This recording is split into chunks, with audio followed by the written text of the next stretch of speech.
พศ2465นับพัทสีมาอนุญาตสร้างแปลงยกเป็นวัดตามลำดับจัดแจงจากเอกสารจังหวัดเชียงใหม่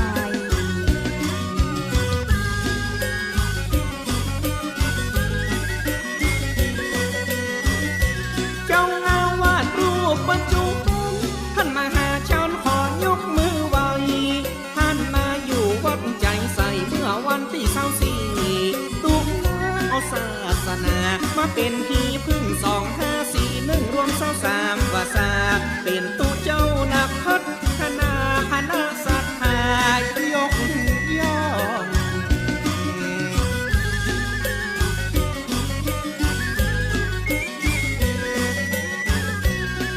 ด้านสาธารณูปการสร้างผลงานชื่อเสียงคือกองท่านยึดหลักตามความถูกต้องพี่น้องเลื่อมใสศรัทธาท่านมีลูกหาลูกศิษย์ทั่วสารทิศคนนับหน้าถือตาเมื่อวันที่5ธันวาได้รับข่าวดีอย่างตึงบัดเต้า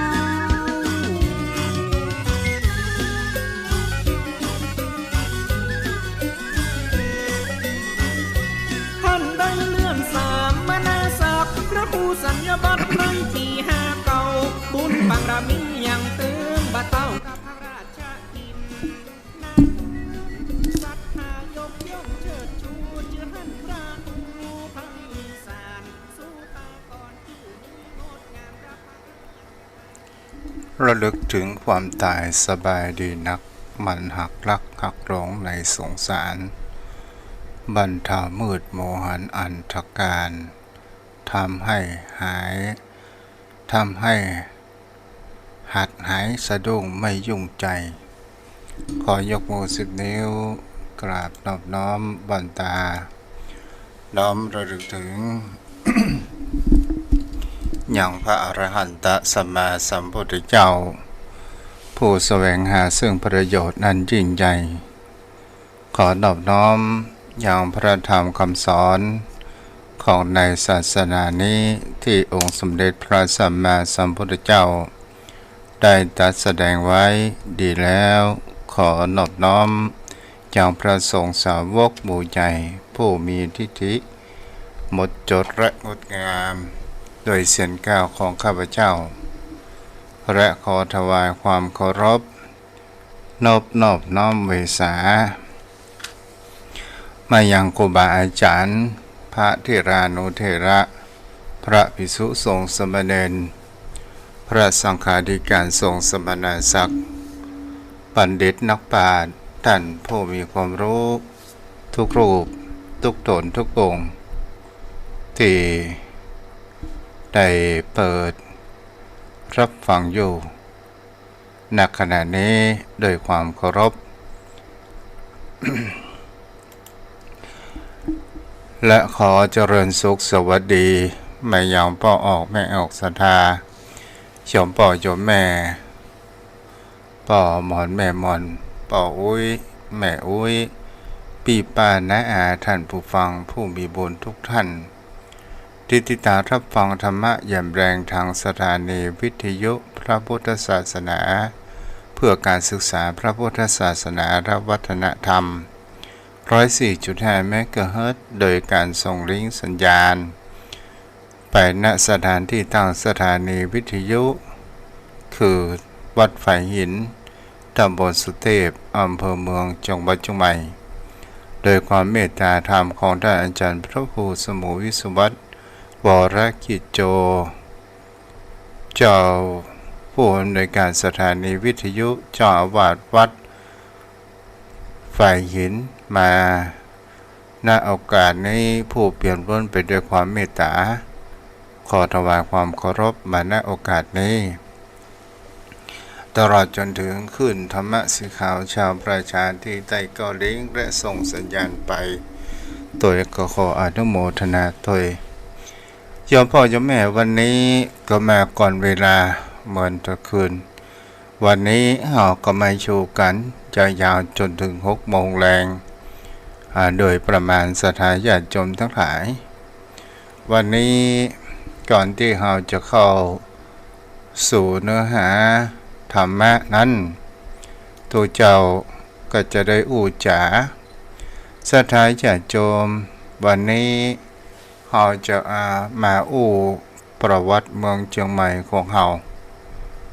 ที่มันมีความเป็นยาวนานและมีตำนานที่เกิดขึ้นในวัฒนธรรมโดยตำนานที่ปรากฏในพระธาตุล้านนาของเราได้กล่าวถึงว่าคนชนรุ่นแรกที่เข้ามาอยู่ในเมืองเชียงใหม่ก็คือพี่น้องชาวละเป็นชนพื้นเมืองมาแต่ก่อนตามตำนานของโมรศาสนาชินการมารีปกรณ์พระจามทีวงศ์กล่าวเปรียบเทียบว่าละเป็นคนเกิดอันนี้พวกเขาว่าเป็นคนเกิดในราวเท้าสัตว์อันนี้มันก็คงจะไม่ใช่มันก็คงจะเป็นตกแต่งขึ้นมาตามประวัติศาสตร์ด้วยเหตุที่ว่าละถือเอารูปสัตว์เป็นสัญลักษณ์ตามตำนานคนรุ่นหลังอย่างตำนานสุวรรณคำแดงหรือตำนานพระเจ้าอินทพระตำนานเสาอินทกินเราว่าละเป็นผู้สร้างเวียงเจ็ดดินเวียงสวนดอกและเวียงนพบุรีหรือเชียงใหม่ละจึงน่าจะเป็นชนกลุ่มแรกที่สร้างเมืองแปลงเมืองมาก่อนหน้าที่จะมีผู้คนมาอาศัยอยู่มานี้แต่ก่อนศรัทธาญาติโยมทั้งหลายตลอดจนถึงในคณะเดียวกันกรำปูนเมืองหาริบุญใจก็มีตำนานการสร้างเมืองกล่าวถึงพระนางจามปฏิบุรีวงศ์ที่ดากษัตริย์เมืองระโวเสด็จขึ้นมาของเมือง111ข้อนั้นพระนางได้พาบริวารข้าราชการข้าราชการจวบจนประมาณปีพุทธศักราช1839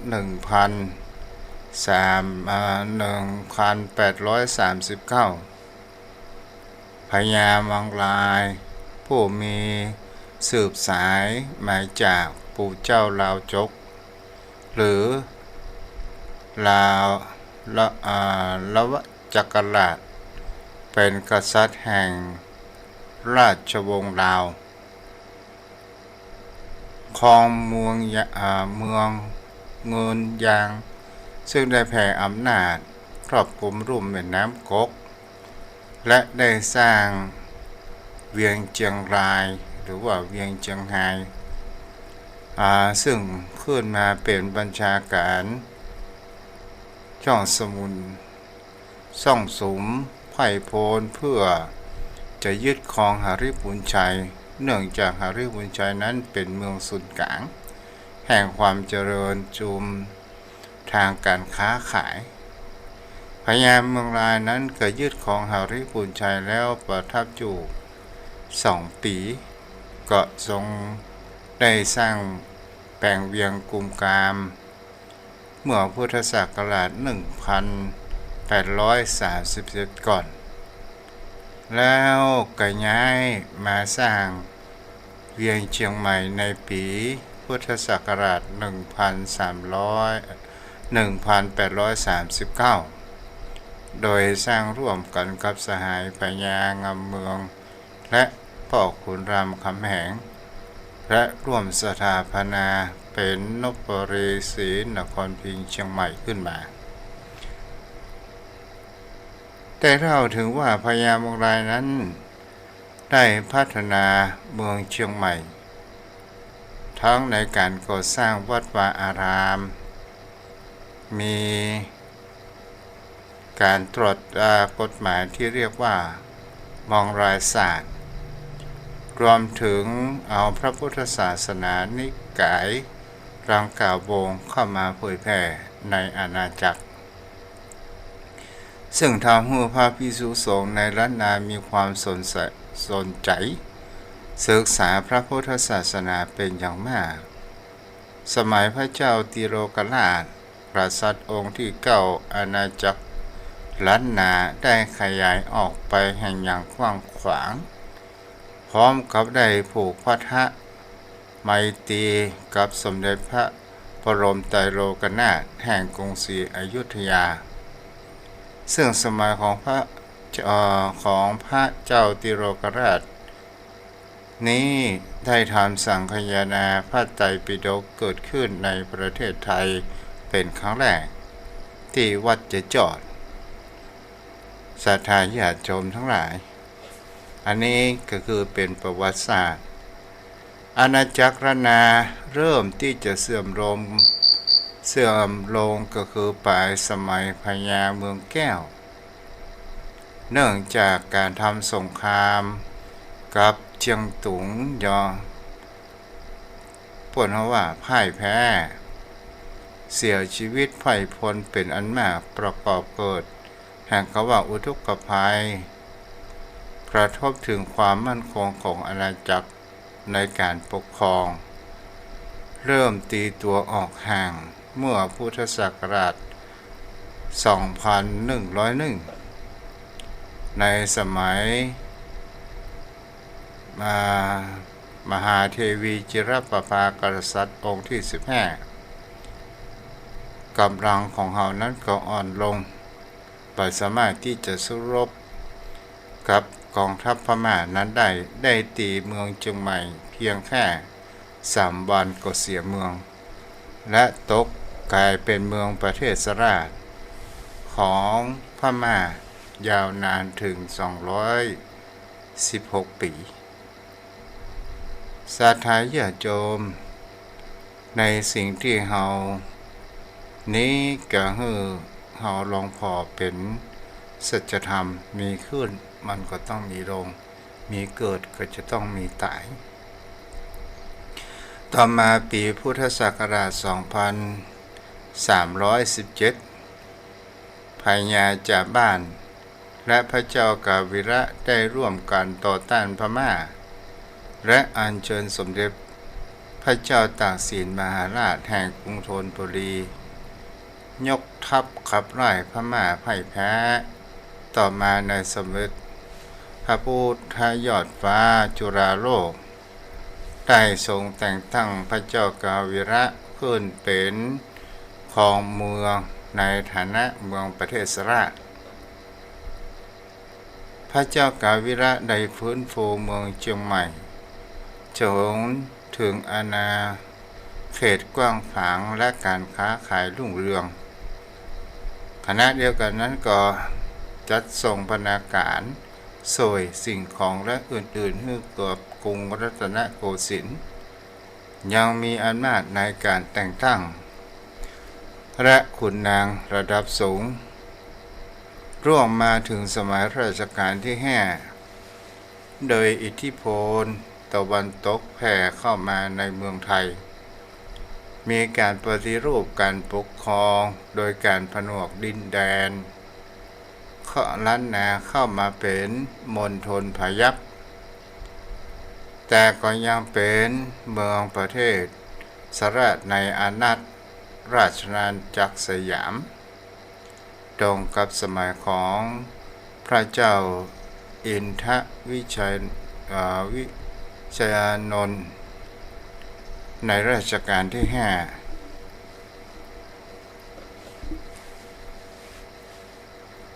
ประเทศใน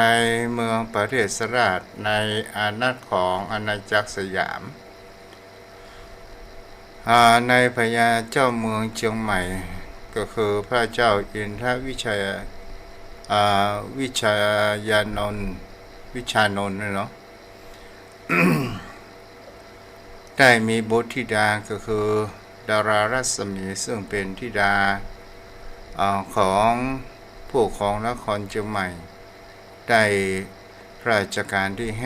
5เพื่อที่จะผูกพันไมตรีได้ขอธิดาก็คือเจ้าดารารัศมี ไปอยู่ในรั้วในวังแห่งกรุงสยามก็คือรัตนโกสินทร์เพื่อมีความใกล้ชิดกันยิ่งขึ้น เมื่อทรงและก็ทรงสร้างรถไฟทรงให้เมืองเชียงใหม่ขยายตัวยิ่งขึ้นใกล้ชิดกับกรุงเทพต่อมาราชการที่7 2475เกิดมีการเปลี่ยนแปลงปกครองมณฑลเทศาภิบาลถูกยกเลิกจึงมาก็มีฐานะในความเป็นจังหวัดหนึ่งและจากนั้นก็พัฒนาเจริญต้นขึ้นไล่มานี่ก็คือเป็นพวกเขาว่าเป็นประวัติศาสตร์ของล้านนาโยมพ่อโยมแม่ในที่นี้ก็เพื่อที่กับโยมพ่อโยมแม่ได้รับทราบข่าวข้อมูลกันต่อมาศรัทธาญาติโยมทั้งหลายในช่วงแห่งคำว่าการในเมืองล้านนาของคนเฮานั้นในล้านนาเป็นสิ่งที่มีอัตลักษณ์และวัฒนธรรมที่มันมีความแตกต่างกันถ้าเฮาถึงล้านนาประเทศของเฮานั้นคำก็มีเป็นของตนตัวเรียกว่าภาษาอักษรก็เป็นของตนตัวของประเทศล้านนาของเฮาซึ่งเป็นเปิ้นฮ้องว่าเป็นตัวของเมืองหรือไทยนิเทศเป็นอักษรที่รับมาอิทธิพลมาจากสุโขทัยมักจะเขียนเรื่องทางโลกในนวรรณกรรมนี้มันมีอยู่หลากหลายมากมายและก็เป็นสิ่งที่มันหายไปกันอยู่ในช่วงที่พวกน้องว่าช่วงพม่ามายึดครองเมืองเชียงใหม่ของเราวันที่ได้หูก็มีแห่งคำว่าวรรณกรรมของเรื่องเชียงเมืองเกี่ยวกับการ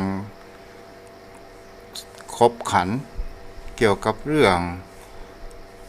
คนมีปัญญาศรัทธาญาติโยมทั้งหลายตู้เจ้าก็จำนี่ในเรื่องหนึ่งก็คือเรื่องเชียงเมียง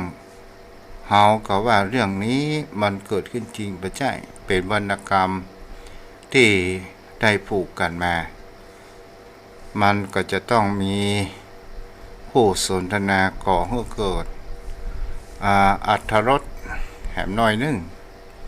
วันนี้ก็อยู่ยาวๆเนาะศรัทธาญาติโยมทั้งหลาย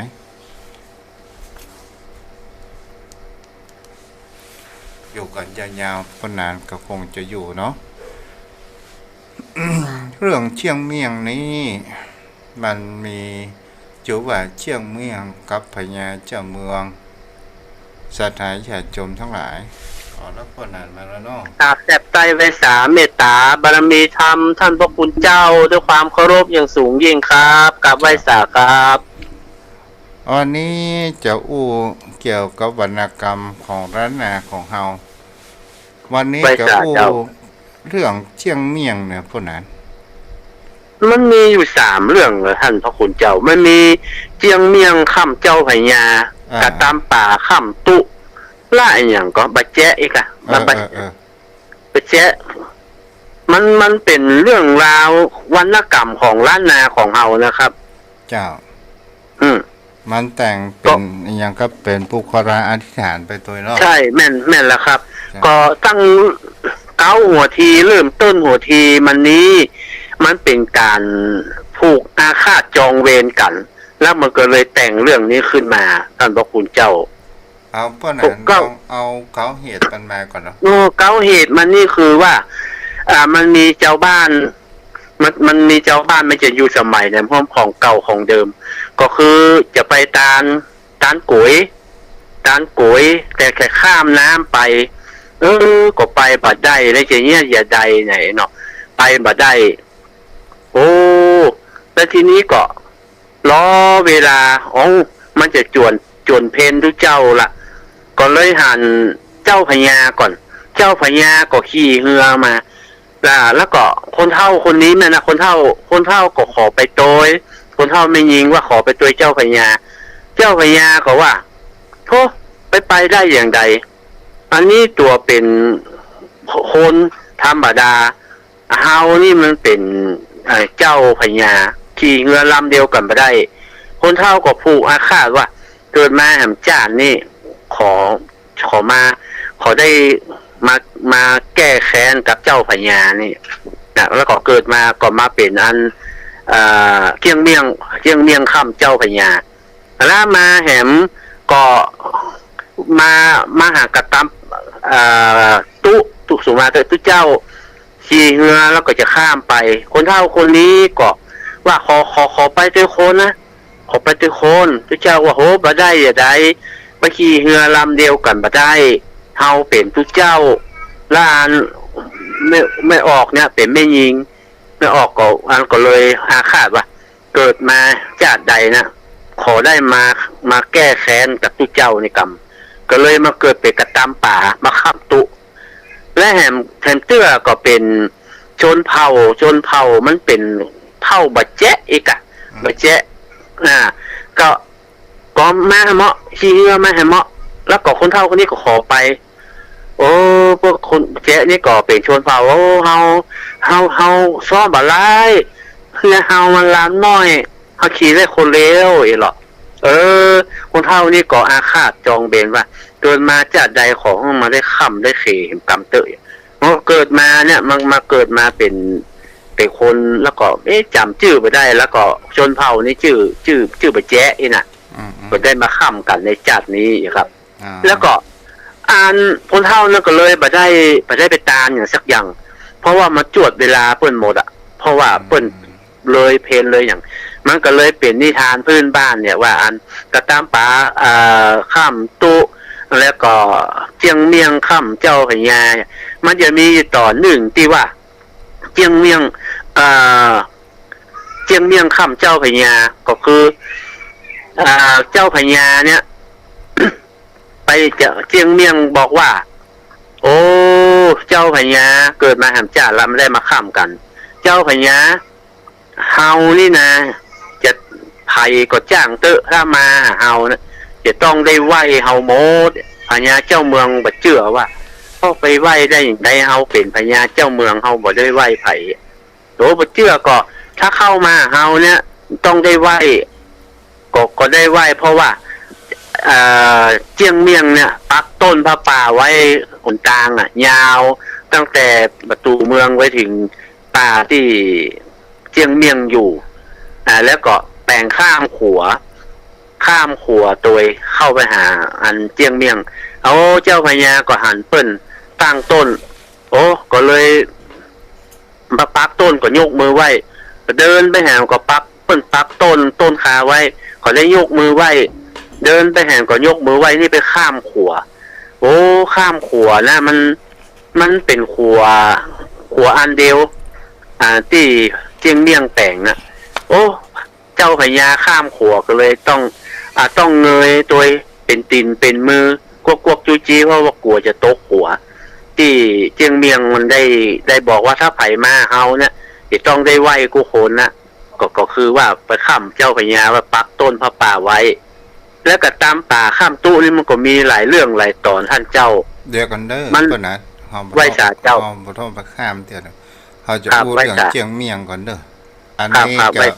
เป็นเจียงเมียงเหมือนกันเจียงเมียงก็คือมีจ้างเจ้าพญาได้เข้ามาในส่วนของเจียงเมียงแล้วนี้เจียงเมียงบริวารได้ยับจ้างก็โดยการที่รู้ว่าจ้างนี่เป็นจ้างของเจ้าพญาเจ้าเมือง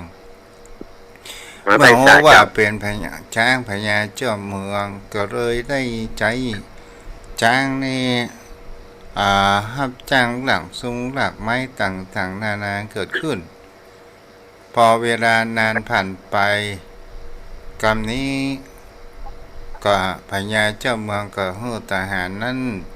สืบหาว่าจ้างเฮานั้นมันหลุดหายไปในเชือกหนึ่งจ้างพังก็เลยรู้ว่าจ้างพังตัวนั้นก็อยู่กับเจียงเมียงเมื่อประการเช่นนั้นเขาก็ฮื้อทหารนั้นนำตัวเจียงเมียงและก็นำจ้างไปที่ในพระนครเจียงเมียงก็ได้เข้าเฝ้าพญาเจ้าเมืองก็ได้ถามว่าเจียงเมียงเจ้าเอาจ้างของเฮานี่ไปแต่ก่อนเจียงเมียงก็บอกว่าข้าเจ้าบ่ได้เอาเข้าไปบ่ได้เอาแต่จ้างนี้มันหลุดเข้าไปให้ในส่วนของข้าพเจ้าก็เลยจับยับเอาตอนนี้มันเป็นอย่างจ้างของพระองค์จะทำอย่างใดพญาเจ้าเมืองเขาว่าสิ่งของที่อยู่ในอาณาจักรอาณาเขตในเมืองของเฮานี่มันก็คือของเฮาแต่คุณงามความดีของเจ้าก็มีเจียงเมียงพระเจ้าค่ะเนาะเจียงเมียงก็ได้รู้ประการเช่นนั้นในเมื่อของเฮาเนี่ยเจ้าจับได้ยับได้ในกติกาในการปกครองของเฮาเนี่ยเฮาจะต้องปันหืดของเฮาส่วนหนึ่งแล้วก็เจียงเมียงส่วนหนึ่งหมายถึงว่าเฮาได้สิ่งของมาแล้วก็จะต้องแบ่งเป็นสันเป็นส่วนกันแล้วเจียงเมียงก็ได้ทูลถามพญาแล้วพระองค์จะเอาส่วนใดในฐานะของเฮาเป็นพญาเจ้าเมืองเฮาเลือกก่อนเจ้าจะเอาตังใดเจียงเมียงได้ประกาศฉะนั้นก็บอกว่าแต่คิดพิจารณาว่าเฮาจะเอาส่วนหลังป่อพญาอันแปลว่าตัวเก่าเอาส่วนหลังเนาะตังท่อนหน้านี่เป็นของพญาเจ้าเมืองจะเอาจ้างนี่ไปเลี้ยงเลยพระเจ้าค่ะศรัทธาญาติโยมและก็เป็นสิ่งที่จะเห็นได้ว่าเจียงเมียงก็นำเอาจ้างนี่ไปเอากันนี้กับปล่อยบ่ได้ผูกมัดลำโซ่อย่างสักอย่างจ้างก็เข้าทำการทำงานอย่างเสร็จเรียบร้อยเจียงเมียงก็ปล่อยจ้างก็ไปกินกล้วยกินอย่างของพี่น้องชาวบ้านที่เปิ่นปลูกไว้แล้วชาวบ้านชาวจองก็ได้รับความเดือดร้อนก็ได้มาบอกว่าเจียงเมียงที่ยังมาเลี้ยงจ้างอย่างดีๆเฮาบ่ฮู้เรื่องส่วนตั้งหน้านั้นมันเป็นของพญาเจ้าเมืองบ่ใช่ของเฮา แล้วก็มาเมื่อจ้างพังนี่ตัวปูตัวแม่จ้างปังปลายพายพัตกรพายนี่เป็นจ้างปลายนี่เป็นตัวปูครับจ้างพังเป็นตัวแม่ไว้สาเจ้าจ้างพังนี่เป็นตัวแม่ได้มีลูกเกิดขึ้นแล้วก็ลูกออกมาพญาเจ้าเมืองได้รับทราบข่าวว่าจ้างพังของตัวเองนี้ได้ก่อให้เกิดแห่งความเดือดร้อนหมู่ชาวบ้านชาวเมืองมาทวงว่านี่จ้างของพญาเจ้าเมืองไปกินอ้อยกินกล้วยของข้าพเจ้าที่ปลูกไว้ได้รับความเสียหายขอปรับจากท่านไปหาเจียงเมียงเขาบอกว่าส่วนหน้าเป็นของพระองค์พญาเจ้าเมืองนั่งก็เกาะหัวต้องปิ้นตอนสุดท้ายก็บอกว่าตอนสุดท้ายว่าเจียงเมียงมานี่กันเหรอว่าได้พระเจ้าค่ะคิงนี่เอาส่วนหลังส่วนหน้าเป็นของพระราชาสร้างความเดือดร้อนกันนั่นตกลงเอาไปถึงตัวไปเลย แต่เจียงเมียง เลยได้จริง จ้า ตัว งเนาะ แต่จริงจังได้ถึงลูกจ้าง อันนี้ก็คือเป็นวรรณกรรมสิ่งที่มันเกิดขึ้น ก็จะเป็นวรรณกรรมพื้นบ้านล้านนาของเรานะท่านเจ้า รอด มันมีหลายตอนนะท่านพระคุณเจ้า จ้า มันก็เล่าสืบต่อกันมาเนี่ยครับ เรื่องต่างๆนานาเนี่ยมันให้เป็นอย่างนิทานพื้นบ้านนะท่านพระคุณเจ้า จ้า เล่ากันมาเป็นเจนเขาคัดหายพ้องพอหู้ใจความพ้องเนี่ยครับ เพราะมันที่มันเป็นลายลักษณ์อักษรแต่ๆนั่นมันจะมีอยู่อะท่านเจ้าหนังสือ มี พวกนี้ จนถึงข่าวอ่า ของพญาพรหมเหรอฮะ พญาพรหมทัตเนาะ พญาพรหมวัดแล้วข้าว หงหิน ข้าวจอยข้าวหงหิน ข้าวจมพญาพรหม เจ้าสุวัดเจ้าจำปาสีต้นกา อ่า กำกาคำมูรกิติบัวระวงศ์ อ๋อ บัวระว อั ง น ศ์ นี้ นี่ ส่วน ห มาก งอามาดนะฮะได้ ไม่ละครับบัวลำวงหงอามาตย์ส่วนมากข้าวนี้จะเป็นมันจะเป็นข้าวทำไปนักนะท่านเจ้า จ้ะ มันจะเป็นข้าวทำที่มาเล่ามันเอามาเตะในธรรมอะเพื่อว่ามันมีคติสอนอกสอนใจมันได้ทั้งตลกได้ทั้ง เป็นพิศ ศา นา ส ธร นาร มเนาะ ครับ แล้วก็ปริศนาธรรมโดยท่านเจ้า จ้ะ จะอยู่ในเรื่องธรรมเป็นส่วนใหญ่ จ้ะโอ้ถึงว่าหงหินนี่ป้อแหนนพอหูเนื้อเรื่องก็ โอ้มีหลายตอนข้าวหงหินนะท่านพระคุณเจ้า พออู้พอสังเกตได้เนาะ โอ้นักเด็กกันเนอร์โอ้นี่จำบ่ค่อยได้หมดเพราะว่าเต้บัได้เต้เบ็ดเป็นผูกอ่ะ เพราะว่ามันมีหลายผูกบัเต้เป็นบางผูกอ่ะ มันเดี๋ยวแต่ตนได้เทศผูกไหนครับ เข้าหงหินน่ะแต่พอจำได้ว่า มันไปหงหินนี่ไปอยู่กับคนเฒ่าไม่ยิงคนเฒ่าไม่ยิงอยู่เลี้ยงไว้ที่ตูกอันน่ะท่านเจ้า จ้ะ เพิ่นมันมีเป็นตอนเข้าหงหินน่ะ ในที่เพิ่นได้เขียนได้ปลูกไว้เพิ่นว่ามีพญามีเมียอยู่พญาเจ้าเมืองมีเมียอยู่2 คนเมียหลวงนี่ต้องและคลอดลูกส่วนเมียน้อยนั่นน่ะแอบเอามาเปลี่ยน แล้วก็เอาลูกของเมียหลวงเอาละอ่อนนั้นไปโยนลงจากปราสาทพญาอินหันก็มารับเอาละอ่อนนั่นไปเลี้ยงนางเมียหลวงเมื่อเมียหลวงตื่นฟื้นขึ้นมาหลังจากการคลอดก็ร้องให้เสียใจ แล้วเจ้าพญาก็ว่าโอ้บัดเดี๋ยวนี้มึงเกิดลูกเป็นแม่กะคืด นางก็ถูกไล่ออกจาก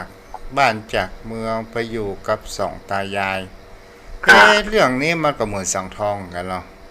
ครับมันคล้ายกันนะท่านเจ้า มันส่วนมากเนื้อเรื่องก็ใกล้เคียงจุ่มใกล้เคียงกันนะครับ แล้วก็เลี้ยงลูกหมาไปเพราะว่าคิดว่าหมานั้นเป็นลูกของตนตัวแท้ๆเลยเข้าหื้อน้ำเพื่อใหญ่ขึ้นมาเจ้าหงหินที่พญาอินเอาไปเลี้ยงก็ถามหาแม่เพราะว่าพ่อแม่มีไหนพ่อมีไหนแม่มีไหนเนาะ อยู่กับแม่พญาอินก็เล่าความจริงให้ฟัง และก็ส่งมาหาแม่ผู้บังเกิดเกล้าที่กระท่อมน้อยของตายาย นางวิมาลาหานก็บอกว่าเป็นลูกของตัวเก่านางก็คิดว่าลูกของตัวเองนั้นเป็นหมาไม่ใช่เป็นคน ถ้าเป็นคนคงบ่โดนไล่จากบ้านจากเมืองมาละแล้วเจ้าก็เล่าให้แม่ฟังทั้งหมดเพราะว่าพญาอินเล่าให้ฟังความเป็นไปเป็นมาตั้งแต่เมื่อเป็นเด็กทารกมาหูเรียงสายอย่างสักอย่างเลยจำเรื่องราวได้เนาะท่านเจ้าเนาะ เรื่องราว ปัญญาอิน นาง ไว้ ก็บ่ค่อยเจือเกิงบ่เจือเกิง แล้วก็นางตั้งสัจจะอธิษฐานว่าถ้าเป็นแม่ขอเฮอน้ำนมของพุ่งออกที่ปากน้ำนมพุ่งออกมาเข้าปากเจ้าหูหินก็คือถ้าว่าเป็นลูกของแม่แต่ขอเฮอ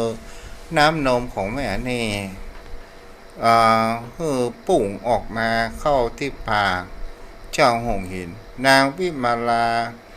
หานเหตุการณ์อัศจรรย์ประการเช่นนั้นน้ำนมของตัวเองก็เข้าที่ปากเจ้าหงหินก็ดีอกดีใจแล้วก็ต้อนรับเอาส่วนลูกมานั้นเจ้าหงหินก็หันว่าแม่เคยให้มันกินอย่างใดก็ให้กินอย่างอันแม่อย่าเปิดเพราะว่าแม่อย่าให้มันนอนฝุ่นนอนดินที่อยู่ที่นอนก็อยู่เลี้ยงอย่างดีแล้วท่านเจ้าเนาะเลี้ยงอย่างดีบ่ให้นอนเกือกนอนดินอย่างสักอย่างครับไว้สาเจ้าแล้วก็ห้ามแม่จะปาไปเหี่ยวในหัวในวังสักหน่อยอันนี้ก็คงจะใหญ่ขึ้นมาแล้วเนาะแม่ก็ห้ามว่าห้ามไปเด้อลูกเขาคิดว่าจากเมื่อเขาหูว่าเป็นลูกในข้าทาสบริวารของเมียน้อยของป่อจะฆ่าลูก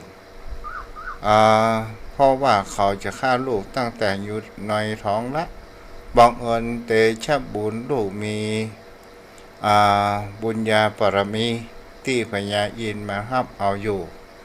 ห้ามเป็น2-3 ครั้งว่าจะไป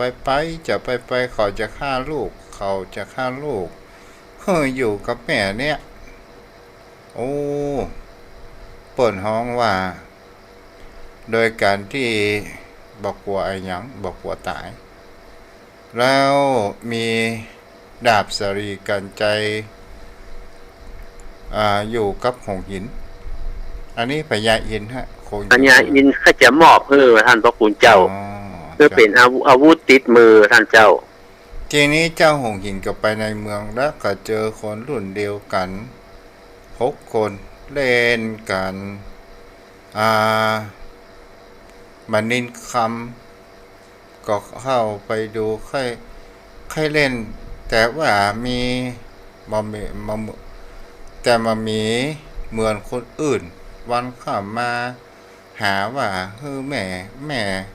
ขอแม่ซะบันนินคำลูกสักแก่นบันนินคำนี่อะไรอย่างเนี่ยมันเป็นอย่างท่านเจ้ามาหูกันเดี๋ยวนะ ลูกจะได้เอาไปต่อต้องเอามาแม่ก็ว่าสักเต่าขี้เล็บ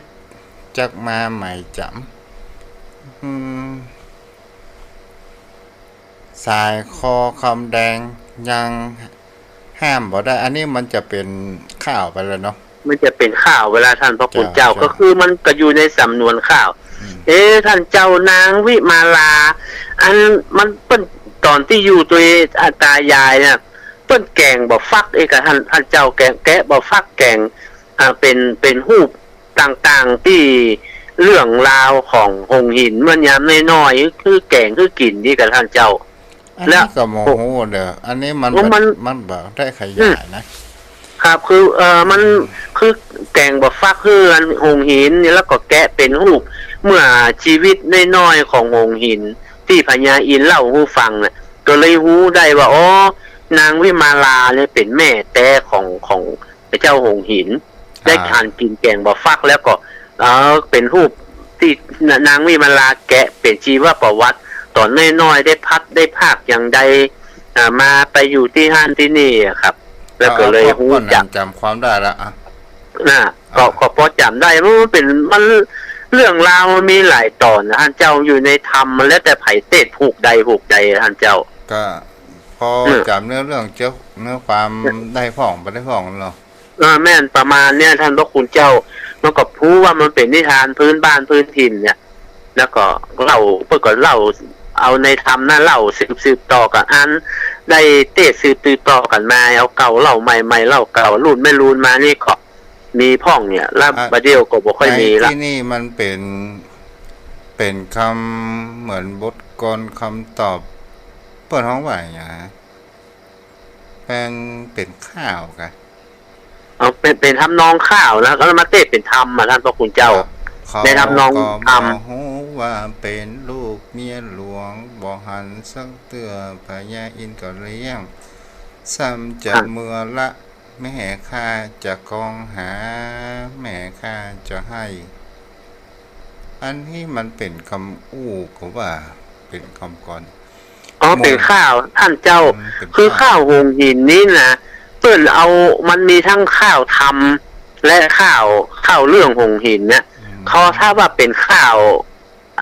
เหล้าอย่างท่านเจ้าว่าที่ว่าเป็นข้าวเป็นกรนะเวลาเปิ้นเฮือนเย็นสมัยตะก่อนน่ะเปิ้นจะเอาข้าวนะเป็นเหล้าคือกันฟังเนี่ยข้าวหงหินพ่องข้าวเรื่องต่างๆนานา ข้าวกับจอยนี่มันแบบเดียวกันก่อนพวกนั้น มันแบบเดียวกันแต่ว่ามันออกสำเนียงมันอะสำเนียงที่ข้าวซอข้าวจอยเนี่ยแล้วก็ออกไปข้าวทำก็อย่างนั้นซอของดาวีไก่น้อยนะครับอันนี้ก็เป็นข้าวกัน แต่เป็นทำนองซออะก้อยฟังก่อนเตอะเจ้าตามแต่เก้าแต่เงาเปิ่นมีมาว่าข้าวนี้ออกจากนายทำมาไว้เป็นระบำเพลงยังมีตายายชราบอกกาเก่งมันถึงเดือนดับเดือนเป่งจำศีลกินตาลบ่ได้ขาดครับอันนี้เป็นข้าวเป็นซอของอันดาวีไก่น้อยที่พระธุดงค์มาปรากฏแล้วก็ตายายได้เอาไก่นะเป็นข้าเป็นห่อนึ่งใส่บาตรนะครับท่านเจ้ามันก็อยู่ในธรรมนะเนี่ยมันเพื่อนเอามาอ่านเป็นทำนองข้าวก็มีเป็นทำนองซอก็มีเป็นซอครับซอก็ใจเป็นซอทำนองซอเนี่ยมันยังมีคำว่าซอซอหลงแหน่นซอทำนองพาแล้วแต่ทำนองมันนะครับท่านเจ้าทำนองตั้งเจียงใหม่ทำนองจะปุทำนองเจียงแสนแล้วก็ล่องแน่นครับมันมีแล้วแต่เพื่อจะเอาเฮาก็ได้รับอิทธิพลจากพม่าที่มาปกครองบ้านเมือง221 ปี15 กว่าปีครับโอ้ท่านเจ้าพม่านี่คือวัฒนธรรมกับเจียงใหม่แล้วก็วัฒนธรรมพื้นบ้านของเจียงใหม่พม่าปกครองก็จริงแต่เพิ่นบ่ทำลายท่านเจ้าคืออยู่อย่างอั้นมีอย่างใดมีอย่างอั้นบ่ได้ทำลายแม้กระทั่งวัดวาอารามในเจียงใหม่นี่อยู่อย่างใดอยู่อย่างอั้นแต่เพิ่นปกครองแต่บ่ได้ทำลายวัฒนธรรมของเราครับแต่มันอาจจะกลมกลืนไปกับพม่าของอย่างศิลปะบางอย่างของพม่าก็ที่สร้างแล้วก็กลมกลืนกับของล้านนาของเราแต่พอจะออกว่าอันนี้ไม่ใช่ของล้านนาอันนี้เป็นของพม่าศิลปะนี่เป็นของพม่าไม่ใช่ของล้านนาท่านเจ้าแล้วก็เป็นสิ่งอักษรตัวหนังสือมันก็บอกกล่าวตัวหนังสืออยู่คงเดิมครับกำอู้ก็คงเดิมวัฒนธรรมการกินการอู้แล้วก็ตัวหนังสือที่มีอิทธิพลที่เฮาหารกันหน้าวัดมีสิ่งนี่เป็นอิทธิพลของพม่าอันนี้พม่าแน่นอนนะท่านเจ้าอันนี้เป็นจ้างเนาะล้านนาจะเป็นประเภทนั้นครับเป็นเป็นจ้างแล้วก็เป็นพญานาคก็ตัวเงามีจะเป็นตัวเงาคล้ายๆนาคแต่ไม่ใช่นาคนะท่านเจ้ามันเป็นตัวเงาเพิ่งห้องตัวเงาเนี่ยมันเป็นของล้านนาของเฮาอย่างกับตัวกี้เนี่ยนะใช่แบบนั้นนะครับในรูปนั้นน่ะแมงมอมเนี่ยท่านเจ้าเก้ยที่คนเมืองโอ้นี่มันเป็นแมงมอมเลยอ่ะแล้วคนไทยว่าเป็นตัวเงาคนเมืองเขาว่าแมงมอมอิทธิพลของพม่ามันก็มีชัดเนาะเป็นชัดของพม่าก็มีท่านเจ้าทรงมันจะเป็นของพม่าเป็นมันจะมีหลายอย่างเหมือนกันท่านเจ้าอย่างของล้านนามีแต่เก่าก็ว่าเป็นอิทธิพลของพม่ามาปกครองคือพม่านี่มันของล้านนาเฮาสมัยพญามางลายเฮาเป็นเอกเทศ เป็นอาณาจักรหนึ่งคืออาณาจักรล้านนาศิลปะวัฒนธรรมก็ก็ของล้านนาเฮามีอยู่แล้ว แต่ว่ามันเป็นป่ายของพระเจ้าเมืองเกตเก้าอันนี้ก็พม่าเริ่มเข้ามาปกครอง เอาศิลปะของพม่าเข้ามาในล้านนาของเฮาอย่างวัดหลายวัดที่เป็นศิลปะของพม่าเจดีย์ครับเจดีย์ทรงล้านนาเฮาก็มีทรงม่านหรือว่าทรงพม่าก็มีครับท่านเจ้าในเจียงใหม่ของเฮาเจดีย์ก็ว่าแสนฝางนะครับทรงพม่ากุฏินั่นก็ทรงพม่าท่านพระคุณเจ้าทรงพม่าหลวงโยนกกาลพิจิตรนี่เป็นพม่าเราไปคนม่านนะครับเข้ามาครับเกิดว่าถนนข้างวัดแสนฝางกับเจ้าแสนฝางเปิงมันมีห้านซอยเนี่ยรถขี่อย่างถนนกับพม่าเหมือนกันนะมันเป็นศิลปะศิลปะวัดหนองคำนี่กะหนองคำม่านนะท่านเจ้าจองวัดหนองคำที่จ้างหม่อยท่านเจ้าอันนั้นเป็นพม่าหมดเลยครับหนองคำที่บัจเจอูทรายคำนะครับหนองคำจ้างหม่อยเนี่ยท่านพระคุณเจ้าแต่วัดนี้มันเป็นวัดมีพระภิกษุสงฆ์เป็นของพม่าพระภิกษุสงฆ์กับพระพม่านะครับต้องหัวเดียวอยู่ศิลปะก็เป็นของพม่าเป็นของม่านโมดแหละครับเข้าไปวัดนี่ศิลปะล้านนาแทบจะบ่มีครับท่านเจ้าป่าเป้ามีก่อนป่าเป้านี่เป็นไตกับท่านเจ้าไตใหญ่เป้านี่เป็นไตใหญ่แล้วก็แล้ววัดนี่เนาะที่มีวัดวัดไซมูลกะที่มันมีไซมูลเมืองกับไซมูลม่านถ้าไซมูลเมืองนี่เป็นของล้านนาครับไซมูลม่านนี่เป็นของพม่าครับท่านเจ้าที่พม่าแปลงเพื่อในการยึดครองเพื่อพี่น้องเมืองเฮาอยู่ใต้อำนาจใช่มันจะอยู่ใต้อำนาจของพม่าครับถึงว่าในครั้งก่อนในอดีตการนี่ก็เป็นสิ่งที่เพิ่นข่มกันเนาะพ่อหนานเนาะใช่ครับมันคือการข่มกันนะท่านพระคุณเจ้าที่ว่าเอาฮกฝังไว้ปืนขึ้นใดนะครับอันนี้เป็นตำหาของพม่าคือข่มไว้บางมันได้เจริญรุ่งเรืองสุมาเตอร์เพราะว่าเอาเท้าเหยียบไปเหยียบมาครับอยู่ปืนขึ้นใดพม่ามันบอกเอาฝังไว้ที่ปืนขึ้นใดหั่นเนี่ยเพราะว่าย่ำไปย่ำมาข่มไว้ท่านพระคุณเจ้าไม่ได้ฟังมาได้เลยเนาะไม่ได้ฟังแล้วครับเกิดบ้านนี่ผมค่อยจะเป็นยุคสุดท้ายมาที่เกิดบ้านแต่เกิดได้ไป7-8 วันมาไปเอาจื่อเอาปีเปิดเป็นของน้องไปของปีซับกันไปคนเท่ากับพวกก่ออ่านบอกใครได้ใครออกมันว่านะถึงว่าแจ้งเกิดแจ้งตายอย่างสมัยแต่ก่อนเนี่ยกว่าจะไปแจ้งบางครั้งพอละข่าวพอลืมแล้วเนาะท่านเจ้าถามเปิ้นบอกว่ามัน3วันเป็นลูก7วันเป็นลูกคน3วันลูกผี7วันลูกคนก็คือว่าคือมันเล่าไว้สัก3วันถ้ามันรอดมันก็คือรอดเป็นคนถ้ามันรอดก็คือตายแต่ก็มาการแพทย์มันค่อยจะไปเจริญท่านพระคุณเจ้ามันก็รอมันรอดเป็นคนเลยสัก3วัน7วันเนี่ยนะอันยังก็บ่เดียวก็คนแต่ก่อนว่า3วัน7วันบางคน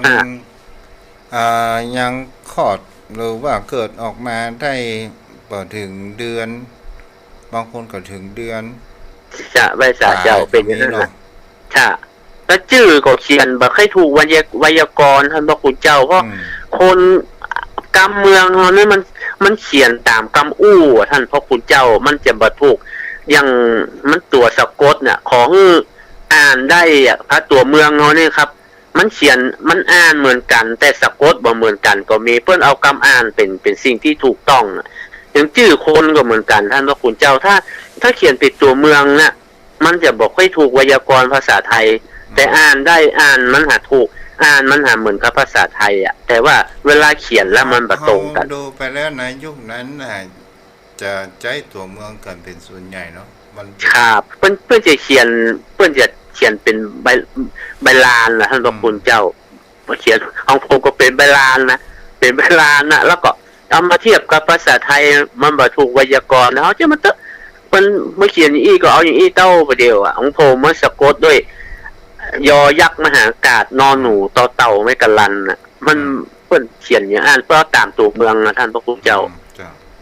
แล้วก็เอาปีไปเป็นน้องไปเป็นพี่อ่ะมันคนเฒ่านอนลืมห้องลูกหลายคนอย่างท่านเจ้าว่ามีจริง ลูกอีแม่เจออย่างอย่างอี้ท่านพระคุณเจ้า ก็คือเปิ้นจำวันเกิดบ่ค่อยได้อ่ะแล้วเปิ้นก็ไปเทียบเอากับคนที่เปิ้นกินนมร่วมกันเดือนเดียวกันเนี่ยเต้าเดียวกันเนี่ยบางทีมันบ่ใจอ่ะแต่ก่อนซ้ำบ้านเฮาห้องใจปียิงเมาอย่างเนาะนั่นน่ะครับท่านเจ้ายังเพิ่นบอกว่าคนเก่าเนี่ยมันเกิดจำได้นะฟ้าผ่าบ่เป้าปีที่ฟ้าผ่าบ่เป้านะไอ้หมอเก่ามันเกิดอ่ะเพิ่นไปจำเอากับเหตุการณ์ที่มันบ่มีพศท่านพ่อคุณเจ้ามันเลยบ่ได้มันบ่แน่นอนเกิดปีอะไรปีนักษัตริย์อะไรปีใจอีกนะโอ้กำเมืองจะใจอย่างอันท่านพระคุณเจ้าจะเป็นปีใจเป้ายีเมาสีไส้สง่าเม็ดสันเล่าเสไกมันจะนับที่ท่านเจ้าแล้วเดือนก่อนนับเดือนเมืองนะครับเดือนเมืองเขาจะโวยกว่าเดือนไทยไป2 เดือนท่านเจ้านับเดือนเมืองฮะโอ้ถึงว่าโหอันนี้จะเป็นความรู้เลยไปนะขนาดเนาะวันนี้นะว่าเจ้าเฮาเป็นสเปเปละเนาะสเปเปละครับก็คือก็ที่จริงว่าไว้สาเจ้าเพราะนั้นอย่างก็ว่าการเกิดโหราศาสตร์กับจารคตินี่มันบ่เจอตรงกันเนาะบ่ตรงครับโหราศาสตร์เนี่ยมันจะนับวันรุ่งขึ้น6 โมงไม่จะเป็นวันใหม่เนาะแต่ก่อนนี่ไงท่านเที่ยงคืนเนาะใช่ท่านพระคุณเจ้ามันเอาตะวันว่านะเกิดเมื่อคืนตี 1 ตี 2นี่มันยังมันบัดใจเป็นวันนี้อย่างวันนี้มันเป็นวันนี้วันพัดเนาะท่านเจ้าเนาะตี 1 ตี 2นี่มันใจวันพัดเป็นน่ะยังเป็นวันพุธอยู่เพราะตะวันว่าถ้าตะวันไม่เจ้าไม่ถึงเป็นวันพัดเนี่ยมันเลยซับซ้อนกันท่านพระคุณเจ้าอันอย่างกับแป้งพูดดังไงบ่น่ะมาคาบเนื่องกับท่านเจ้าเนาะป้าหลานว่าอันใดถูกจะเป็นพุธจะเป็นคืนอังคารกับว่าคืนวันพุธอันนี้แต่ถ้าคนเมืองนี่มันยังเป็นคืนวันอังคารอยู่นะท่านพระคุณเจ้าแม่นก็มันจะบอกเป่งจะรอมันบ่แจ้งจะนี่ถ้าเฮาไปแยะบ่เหมือนเปิ้นก็จะว่าแยะอย่างบ่เหมือนบ้านบางคนกันนะ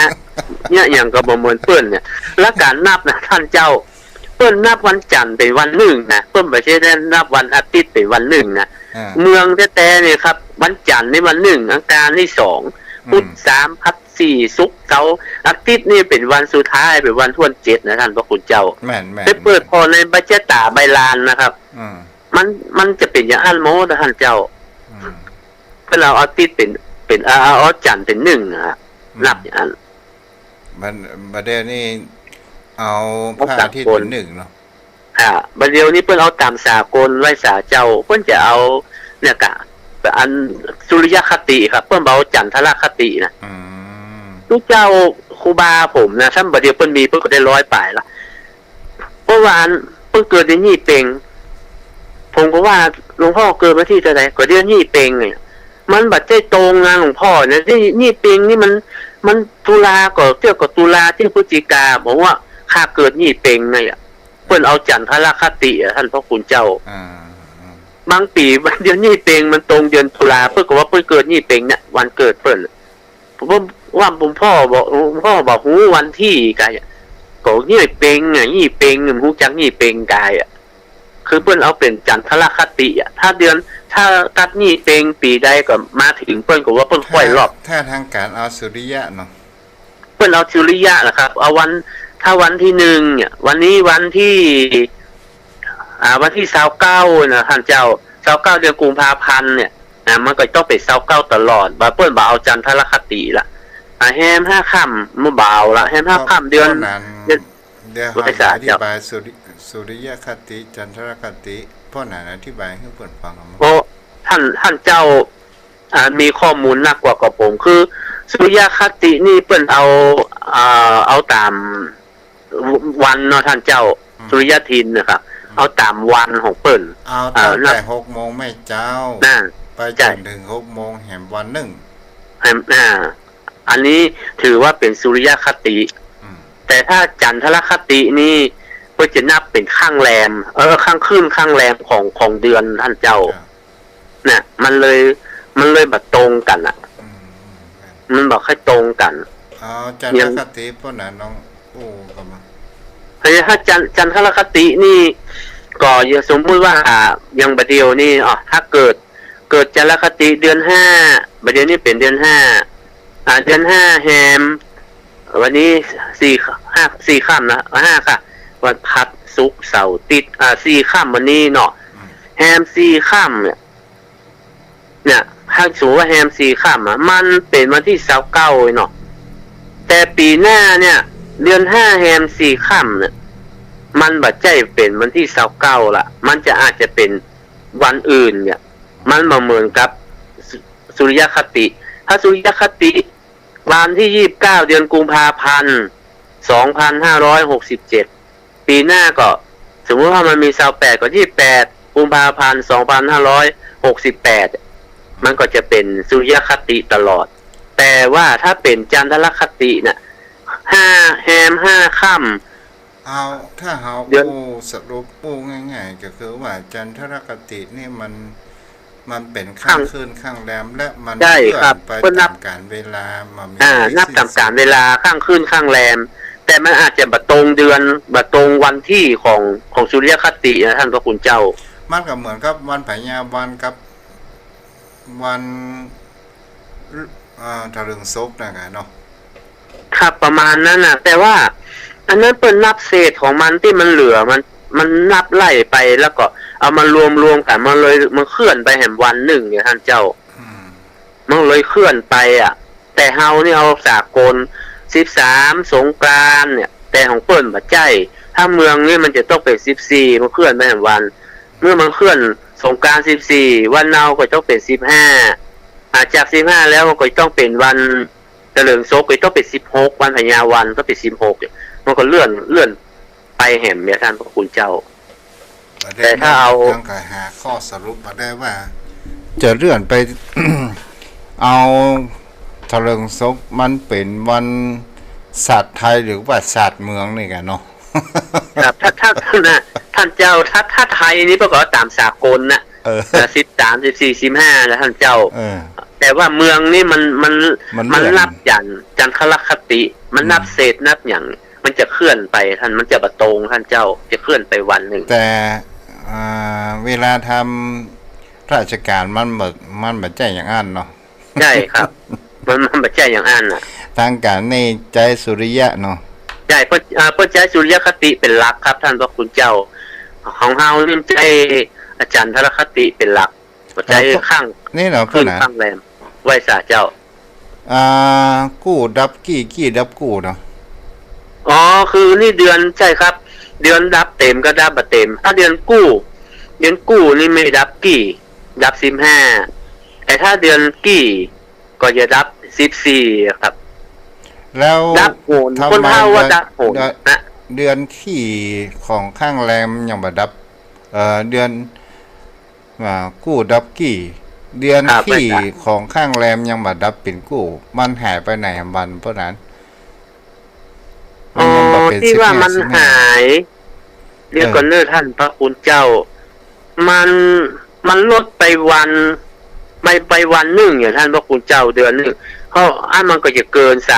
365ท่านพระคุณเจ้าไม่ต้องลดไปวันที่ว่าดับหนนะคือคำว่าหนนี่คือมันถอยลงมา1วันถ้าคุณเท่ารุ่นเก่าโอ้เดือนนี้ดับหนดับหนคือดับ14ถอยคำว่าโหนก็คือถอยหลังมาวันหนึ่งเนี่ยมาพัก9ก็คือ9ไปดังหน้าก็คือ15ค่ำอันนี้ถ้าโหนถอยลงมาวันหนึ่ง ถ้า9ก็เพิ่มขึ้นไปวันหนึ่งท่านเจ้า อย่างก็ว่าเดือน5แฮมนี่ก็ต้องดับคู่ดับ14เนาะ ต้องดับ14เพื่อเป็นเดือนกี่ต้องดับโหนถอยมาวันหนึ่งก็คือเป็นดับ14ครับพระคุณเจ้าแม่แต่อัน28 29กุมภานี่เปิ้นเอาหอนี่เป็นรักษากลเปิ้นเอา4หารนี่นะท่านเจ้าถ้ามันมีเศษนี่ก็จะต้องเป็น29วันนะฮะต้องถ้ามีเศษเอา4หารพศท่านเจ้าอย่างเดือนนี้พศ2567เอา4หารถ้าผลลัพธ์มันตรงก็คือ28ถ้ามันเศษก็เป็น29ถ้ามันเศษถ้ามันหารแล้วมันเศษหารแล้วมันเศษเนี่ยมันก็จะต้องมี29วันนะฮะ4ปีมีครั้งหนึ่งมึงเหรอใช่ครับ4ปีก็จะมีอยู่ครั้งหนึ่งจะอันนี้ก็เป็นเนื้อนาสาระสิ่งที่มันใกล้ตัวบางครั้งบางคราวคนเฮามาหูเนาะมันอย่างกับเดือนจันทรคติเนี่ยพวกนั้นไว้ซะเจ้าเฮาพอการนับเดือนมันก็บ่เหมือนกันนะเดือนเหมือนท่านพระคุณเจ้าเดือนเหนือนี่เวยไป2เดือนเนาะเฮามาตั้งพม่าท่านพระคุณเจ้าพม่าเพิ่นจะนับอย่างเฮาพม่าใจอันจุลศักราชจุลศักราชท่านพระคุณเจ้า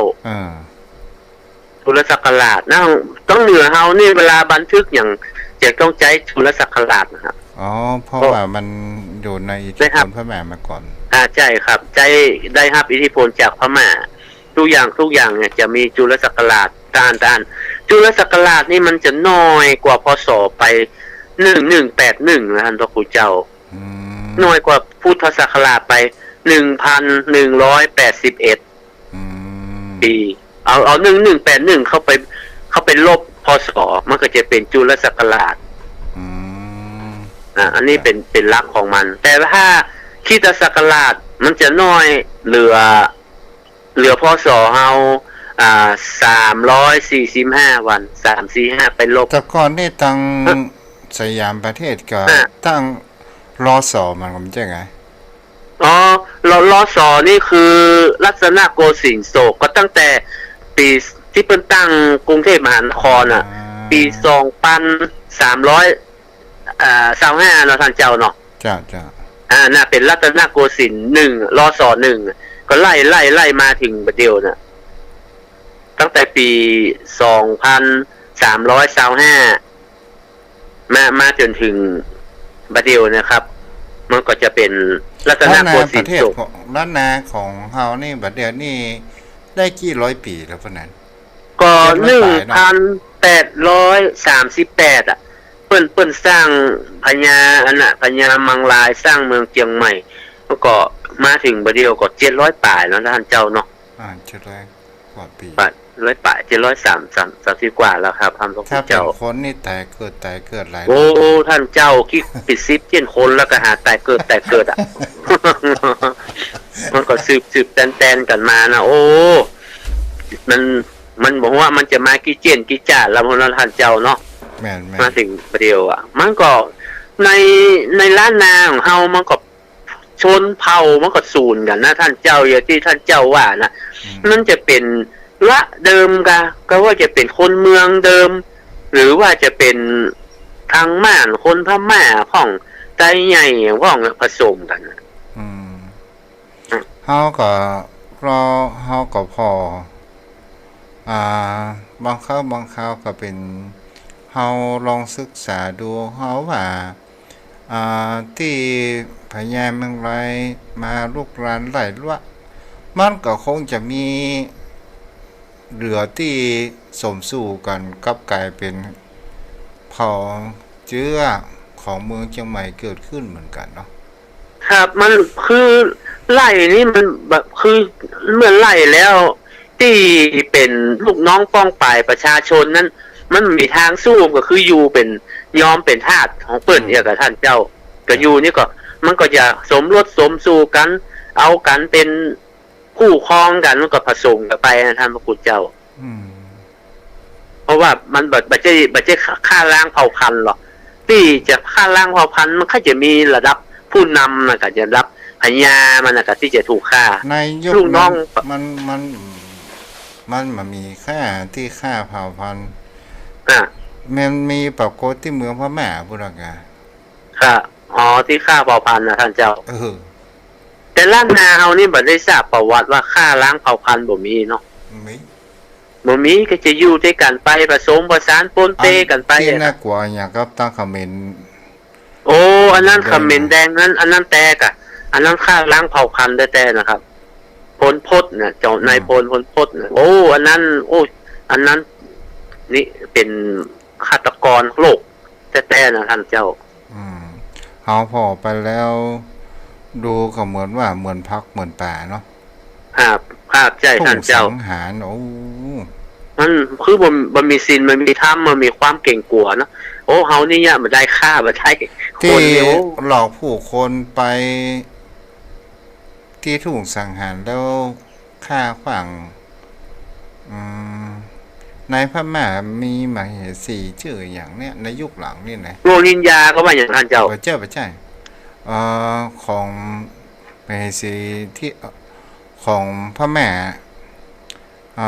ในกษัตริย์รุ่นหลังเนี่ยอ๋อฆ่าล้างเผ่าพันธุ์น่ะท่านเจ้าจัดมหรสพเลี้ยงฉลองกันตั้งนอกแต่แล้วก็ล่อสิ่งที่ผู้ที่จะเป็นมิตรอะไรอย่างนั้นให้เขาได้ป้อนห้องหวาคดหลุมแล้วก็ฝังทั้งเป็นโอ้นี่ฆ่าคนอย่างโหดเหี้ยมนะท่านเจ้าเนาะมันแบบโหดเหี้ยมอย่างครับสมาวดีกับพักกับไม้อย่างกับสัตว์กับอย่างปูป่าอย่างแต่เนาะที่ยะนะพวกนี้ก็จะบ่มีศาสนาก็ฮะเพราะเขาคงจะบ่มีมันแบบแจ๋เพราะนั้นที่ว่ามันมีศาสนาเนี่ยก็คืออำนาจนะมันปิดบังตาเนาะรู้ด้วยอำนาจนะท่านเจ้าเนาะเจ้าอำนาจนี่ทำให้คนเราเป็นบ้าก็ได้เป็นท่านพระคุณเจ้าอันนี้อำนาจได้แบบแจ้งไงเหมือนอย่างพระเจ้าอโศกมหาราชนี่ถ้าบ่ได้ดวงตาหันธรรมพุทธเจ้ากบกดอันเลือดท่วมท้องจ้างกันนะท่านพระคุณเจ้าฆ่าคนมานักอเล็กซานเดอร์คนนี้ครับอันนี้ก็มาได้ดวงตาเห็นธรรมบ้านป่าชีวิตก็ฆ่าคนมานักต่อนักด้วยก็อันหลงในอำนาจนะท่านเจ้าเนาะถึง ในเรื่องเขาว่าป่อฆ่าลูกฆ่าป่อเนี่ยเพราะนั้นจำได้ก็พระเจ้าพิมพิสารนี่นะทุกก็ได้พญาพระเจ้าชาติศัตรูเจ้าแปลว่า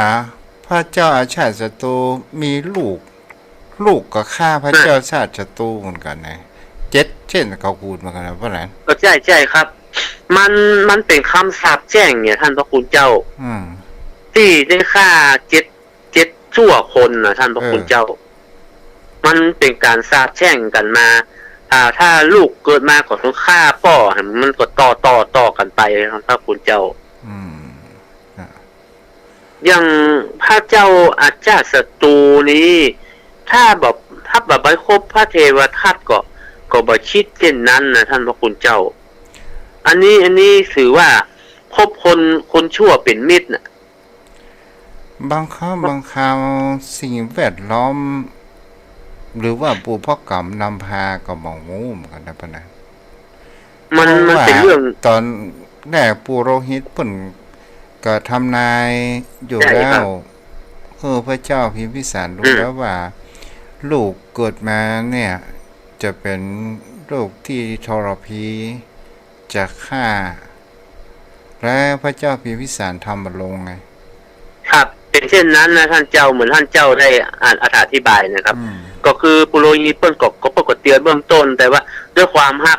พระเจ้าอาชาติพระเจ้าพญาพิมพิสารนี่ก็หันว่าเป็นบุตรเป็นที่รักก็แบบนี้ครับเพียงแค่ใส่ชื่อว่าอาชาติใช่อาชาติคือแก้เคล็ด แก้เคล็ดเป็นอาชาติศัตรูฮะ อืมตอนสุดท้ายก็โดนเทวทัตเป่าหูเนาะ ถ้าเข้าคบคนชั่วเป็นมิตรก็เลย แต่ว่าได้สำนึกผิดเหมือนกัน แต่ว่าก็มันก็จึงบอกโป้นรก แต่ว่าเปิ้นนรกของเปิ้นนี่บัดเจ้อาเวจีนะเปิ้นจะเป็นโลลุวันนรกนะท่านเจ้ามันอาเวจีนี่มันขั้นต่ำสุดอะพระเทพทัตอยู่อเวจี แต่ว่ามันทัดมาแห่งขั้นที่ดีกว่าอาเวจีคือโลลุวันนรก พระเจ้าอาชาติศัตรูอยู่โลลุวันนรกอ่ะเพราะว่าเปิ้นได้ทำกรรมดีที่เปิ้นอย่างนั้นเนี่ยสังฆายนาแล้วท่านเจ้าเนาะสังฆายนาพระไตรปิฎกอ่ะแล้วเปิ้นฮับเป็นองค์อุปถัมภ์อ่ะด้วยผลบุญนี้ก็กรรมเปิ้นหน่อยกรรมบ่ฮือลงอเวจีนรกคืออยู่แค่โลลุวันนรก โอ้ป้อน คือไม่สาเจ้า เวลา โอ้ท่านพระคุณเจ้าครับขอกราบแทบใจไว้สาในเมตตาบารมีท่านเจ้าเนี่ยโอ้สนทนากัน ผมก็ลืมคิงไปขาดสติไปหน่อยนะโอ้ขอกราบไว้สานะครับท่านญาติธรรมผู้ใฝ่ในธรรมผู้มีความใฝ่ในธรรมครับธรรมะกาโวภวังโหติผู้ใดใฝ่ในธรรมเป็นผู้เจริญเข้ากับผมก็ต้องขอสุมาอภัยเถอะเนอแล้วก็ขอธรรมะที่ท่านพระคุณเจ้าได้เป็นธรรมบรรณาการขอได้ดวงตาหันธรรมได้หูธรรมทั่วถึงกันทุกท่านทุกคนนะครับขอบพระคุณสวัสดีครับอนุโมทนาบุญด้วยพ่อหนานเริ่มพอเวลา 52 นาทีแป๊บๆนะอู้ถูกคอกัน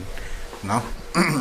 วันนี้อนุโมทนาผู้ติดตามทาง Facebook ก็มีแม่ทองคำที่วงคำแม่กูกัลยาแม่จุนศรีภาษาเนาะที่รับฟังอยู่วันนี้สเปหิละเด้อแม่ประกายเพิกมุญเจริญรับฟังอยู่ในเจ้าแม่อรพินโปร่งใสเก๋าทั่วไทยผู้ใจพิปุกชื่อนี้เนาะแม่อ๋อยแม่อรพินมอนมนตรีเจ้าไปเจ้าสาธุฟังอยู่เด้ออ๋อแม่ใจเฟซบุ๊กนี่แกอ้าวใครจะโทรแม่ก็โทรมาได้เด้อผู้ติดตามโทร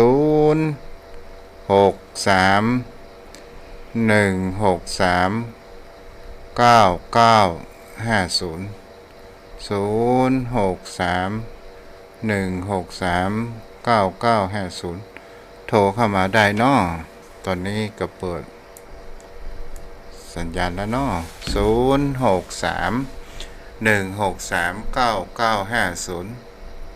ปันผูกก็มารับฟังกันเด้อฮัลโหลพี่น้องกำแพงหินเจ้าไว้สาเจ้าสนทนาธรรมเพลินไปจ้ะเนี่ยเดี๋ยวแม่จะอู้หลังไม้นะเดี๋ยวแม่จะขอที่อยู่จะอู้หลังไม้ก็เดี๋ยวจะขอที่อยู่นั่นแหละเวลาแม่สัก2-3 วันแม่ก็เก็บกาแฟเลี้ยวละจ้าถ้าเดี๋ยวแม่โทรไปใหม่เนอะจ้าบุญรักษาพี่น้องแปดดอยเนาะกำแพงหิน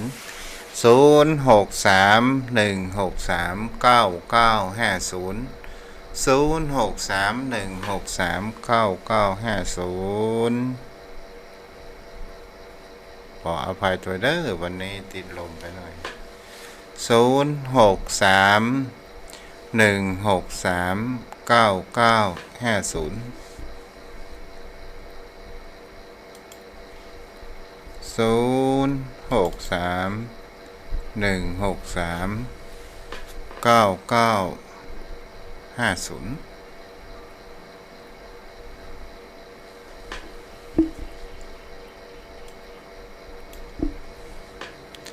ใครจะโทรมาก็โทรมาได้เด้อโทรมาก็จะ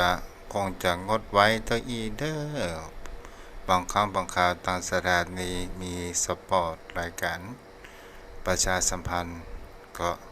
ไว้วันผูกมาอยู่ปะกันเด้อโยมพ่อโยมแม่ท่านผู้ฟัง วันนี้ขอปันจกปันใจให้โยมพ่อโยมแม่ มีแต่ความสุขความเจริญเด้ออายุวโนสุขังพระลัง